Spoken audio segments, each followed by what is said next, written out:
ಕಾಂಗ್ರೆಸ್ ವಿರುದ್ಧ ಕಾಂಗ್ರೆಸ್ನ ಗ್ಯಾರಂಟಿಯ ವಿರುದ್ಧ ಹಾವೇರಿ ಗದಗ ಲೋಕಸಭಾ ಕ್ಷೇತ್ರದ ಬಿಜೆಪಿಯ ಅಭ್ಯರ್ಥಿ ಬಸವರಾಜ ಬೊಮ್ಮಾಯಿ ಅವರು ವಾಗ್ದಾಳಿ ನಡೆಸಿದ್ದಾರೆ. ನಿಜವಾದ ಚಿಪ್ಪು ಕೊಟ್ಟ ಸರ್ಕಾರ ಕಾಂಗ್ರೆಸ್.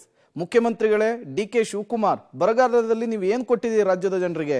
ಈ ಸರ್ಕಾರದಲ್ಲಿ ತಿನ್ನೋದಕ್ಕೆ ಅನ್ನ ಇಲ್ಲ, ನೀರಿಲ್ಲ ಅಂತ ಹೇಳಿ ಲೋಕಸಭಾ ಕ್ಷೇತ್ರದ ಹಾವೇರಿ ಗದಗ ಲೋಕಸಭಾ ಕ್ಷೇತ್ರದ ಬಿಜೆಪಿ ಅಭ್ಯರ್ಥಿ ಬಸವರಾಜ ಬೊಮ್ಮಾಯಿ ಅವರು ಕಿಡಿಕಾರಿದ್ದಾರೆ. ಹಾವೇರಿ ತಾಲೂಕಿನ ಯಲಗಚ್ಚ ಗ್ರಾಮದಲ್ಲಿ ಭರ್ಜರಿ ರೋಡ್ ಶೋವನ್ನು ಕೂಡ ನಡೆಸಿದ್ರು ಬಸವರಾಜ ಬೊಮ್ಮಾಯಿ ಅವರು.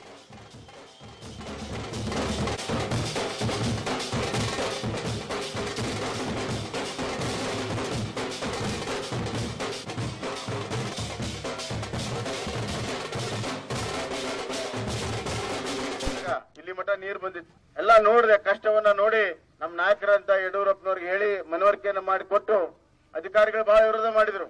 5 ಲಕ್ಷ ಯಾಕೆ ಕೊಡ್ಬೇಕ್ರಿ, 1 ಲಕ್ಷ ಐತೆ, 1 ಲಕ್ಷ ಕೇಂದ್ರ ಸರ್ಕಾರ ಕೊಡ್ತೇವೆ, ಅದನ್ನ ಕೊಡೋಣ ಅಂತ ಈಗಿನ ಸರ್ಕಾರ ಮಾಡಕತ್ತಿತ್ತಲ್ಲ. ಕೇಂದ್ರ ಸರ್ಕಾರ ಪ್ರಕಾರ ಪೂರ್ಣ ಬಿದ್ರೆ 1 ಲಕ್ಷ ಕೊಡುದು. ಅದಕ್ಕೆ ಯಡಿಯೂರಪ್ಪ ಅವರು ಹೇಳಿದ್ರು ಅಧಿಕಾರಿಗೆ, ಯಾವ್ದಾದ್ರು ಒಂದು ಮನೆ. ಆದ್ರೆ ಈ ಸರ್ಕಾರ ಏನ್ ಮಾಡಿದ್ವಿ, 10 ತಿಂಗಳಿಂದ ಬರಗಾಲ ಐತಿ, ಅವರ ಬರಗಾಲ ಘೋಷಣೆ ಮಾಡಿದಾರ, ಒಂದು ಕಾಳು ಬೆಳೆದಿಲ್ಲ. ಯಡಿಯೂರಪ್ಪನಂಗ್ ನಿರ್ಣಯ ಮಾಡಿದ್ರ ಬಡವರ ಸಲುವಾಗಿ ರೈತರ ಸಲುವಾಗಿ ಮಾಡ್ಬೇಕು ಅಂತ ಕೇಂದ್ರ ಕಡೆ ಪಟ್ಟು ಮಾಡಿ ತೋರಿಸಿದ್ರು. ಅವತ್ತಿನ ಯಡಿಯೂರಪ್ಪ ಅವ್ರು ಕೇಂದ್ರದಿಂದ ಬರಲಿ ಆಮೇಲೆ ಕೊಡ್ತೀನಿ ಅಂದ್ರ, ಕೂಡಲೇ ಕರ್ನಾಟಕದ ತೆರಿಗೆಯಿಂದ ಬಂದಂತನ ಜನಕ್ಕೆ ಕೊಡ್ಬೇಕು, ರೈತರಿಗೆ ಕೊಡ್ಬೇಕು ಅಂತ ಹೇಳಿ ಅದನ್ನ ಕೊಟ್ರು. ಈ ಸರ್ಕಾರ ಕೇಂದ್ರಕ್ಕೆ ಪಟ್ಟು ಮಾಡಿ ತೋರಿಸಿ, ಯಾಕಂದ್ರೆ ಖಜಾನೆ ಖಾಲಿ ಆಗ್ಬಿಟ್ಟು ಟೋಟಲ್ ಖಾಲಿ ಆಗ್ಬಿಟ್ಟಿದೆ. ರೈತರ ಸಲುವಾಗಿ ದುಡ್ಡಿಲ್ಲ, SC/ST ಜನಾಂಗಕ್ಕೆ ದುಡ್ಡಿಲ್ಲ, ಹಿಂದುಳಿದ ವರ್ಗದವ್ರು ದುಡ್ಡಿಲ್ಲ. ಬಂಧುಗಳೇ, ನಾನು ಮುಖ್ಯಮಂತ್ರಿದಾಗ ಮತ್ತೆ ಪ್ರಭಾವ ಬಂತು. ಕೇಂದ್ರ ಸರ್ಕಾರ ಏನ್ ಕೊಡ್ತೈತಿ ಅದ್ರ 2 ಪಟ್ಟು ಕೊಟ್ಟೆ.